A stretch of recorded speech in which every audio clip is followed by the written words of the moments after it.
The story of getting the farm is a long story. Kind of. It's like we ended up getting the farm because me and Becca wanted to start a business. And we're like, yeah, we both we liked our jobs, but we wanted something more, right? So I have a tobacco farming background. So I grew up doing tobacco. She has a horseback riding background. Her mom and her bred horses for years before I had met them. And the horses were always like in play. Narrowed it down. We were started looking at like solely horse farms. I had this crappy Yamaha motorcycle I was driving. I was terrorizing New Haven with at the time. And I came up here because the roads are bigger and it's beautiful. You know, country up here is a nice place to go take a motorcycle ride. And I remember we just drove around and I drove by this place and we'd probably been on the hunt for at least 6 months, looked at a couple properties and stuff like that. And I drove by this place and it looked like shit. It was just like everything was overgrown, but it was big, you know, it was so big. And I was like, so we had a realtor at the time. And after the ride, I was like, okay, there's this place in Durham. I spitballed where it was. And she looked into it and she was like, it's in foreclosure. And that's where it started. We get it together. We do a walkthrough. There's all sorts of concerning shit. But I'm young enough and dumb enough. And we're like, all right, let's go. And we ended up finally closing on it in June 2010.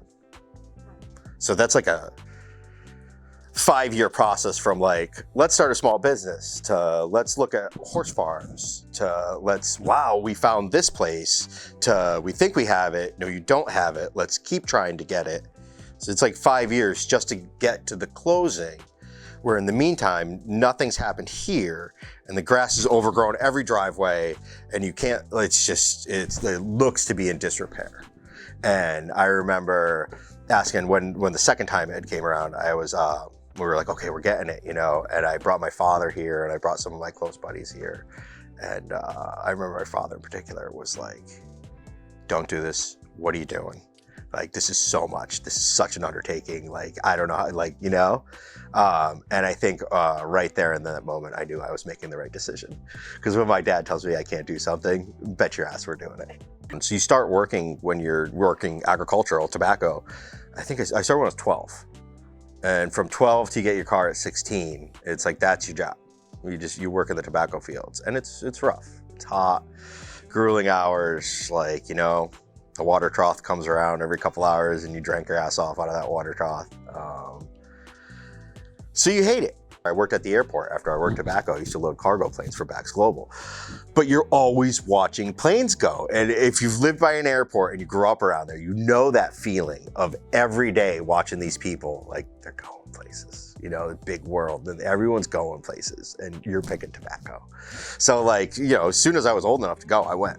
I got my car, went out to Arizona, started fresh. So I got some city experience. Like, I bugged out. I moved out of my parents' house when I was 17.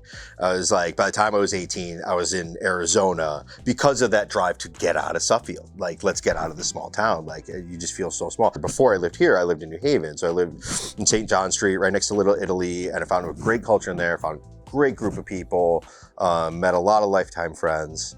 And really got to experience that. But while I was there, I could definitely feel that you start to see things shift and you start to see it from a different perspective and you start to realize what was great about that small town and about that stupid hard work. And there's something real simplistic in it. I didn't always want to do this.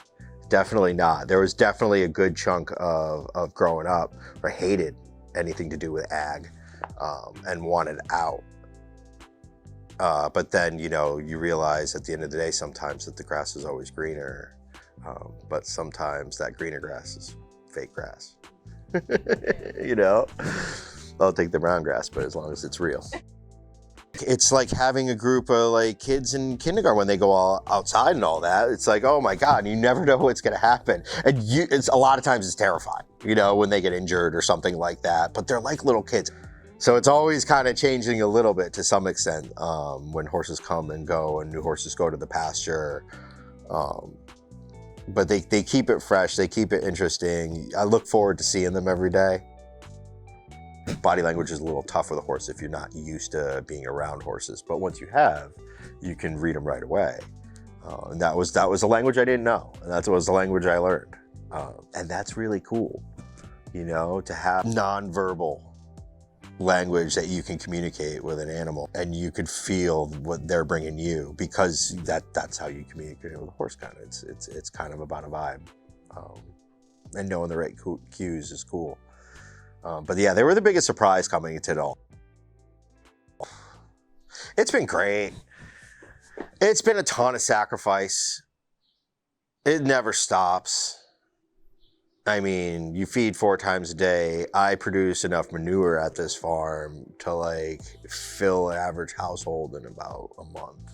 Like the whole house to the ceilings with the food. It's always, something's always going on. There's something always to do. It definitely keeps you busy. It keeps you on your toes. You know, you never run out of anything to do. There's definitely a level of responsibility that I think I have now. It's weird. So, like I said, everything that I didn't have. Things like at the same timing. So right now they're like, "What are you doing?" And that's good though. Like, things don't seem as daunting. More on looking back when you're like, well, look what I did and look what I could do, and that gives you confidence. Like, oh, I could do anything. I'd say I'm more responsible than I was coming into it. My niche in the market has tended to been like more people later in their age that are getting back, and maybe they've rid when they were kids and now they're getting closer to retirement age and they're like, oh, I want a horse again. And they're like, they end up with like a, you know, 16-year-old and they bring it to me, and I've had to put a fair amount of them down. You look in their eye and like, seriously, like you know when a horse is in pain. Or when a horse is like, you know, enough is enough. I had this horse, TC. We went and picked him up from Pennsylvania. He was a Morgan that was like, he was in the show circuit and he had good bloodlines. You trace horses' bloodlines to find out like their lineages and things like that. So we had found this horse and it was on a rescue page. It was up in Pennsylvania and he had like prominent bloodlines, had a small show career. We kind of backtracked him and he had ended up with the Amish for pulling carriages, right? And I think he was like 26 years old and he was in like a place to go get slaughtered. You know, they were like, no one wants this horse anymore. He's no good or anything. We were just kind of opening it up, right? And we were like, let's get a horse. Let's get a team mascot kind of horse. Not gonna ride it. We just want to provide this horse a home. Drive out to Pennsylvania, like up in the hills, it was a hot day, and I remember picking him up, and I remember being in this weird place, and he was in a 2-horse trailer with like no windows and no doors, and it was like all the tires were flat. It was just like a place to tie him off kind of thing. We picked him up and brought him home, and he was just like, I mean, he was just pouring affection and appreciation. Like you could tell we were feeding him hay, we put all this weight on him. And I remember, so when they drive the carriages, there's no canter. I equate canter to a gallop, like all the legs, you know, go in full free motion. You can't do that when you're driving a carriage, because think of how far those hind back legs go and you're going to be hitting the running gear or anything. So they train them just to trot. So TC, we get him and we get weight on him and we get him healthy, and he's got this second lease on life, and we get him out in pasture with other horses. And I remember it was just so funny because like the other horses would run and they'd gallop up the hill, you know, and go off into the sun. And there's TC just trotting away. And it looks weird because all the other horses just galloping away, and he's like not under saddle. No one's like asking, but he's just been trained for a long time. Just like, you just trot because you have a job and push this carriage. And I remember seeing him for the first time, like lose like half trot. He was like trotting with the other horses again, like he'd been doing, and he kind of like, and then he started to canter. And I saw it, and I was like, he went from a trot, and he cantered, and slowly he just started to canter regular like all the other horses. But that was a really cool, that's like a prominent moment that sticks out for me. It was like, you know, like it felt really good to save this horse. And it felt really good to see him be a horse again. Like no terms, like you don't have a job, you're not working, just enjoy, you know, go eat some grass in that field, have fun. You want to meet some horses or something? You want to...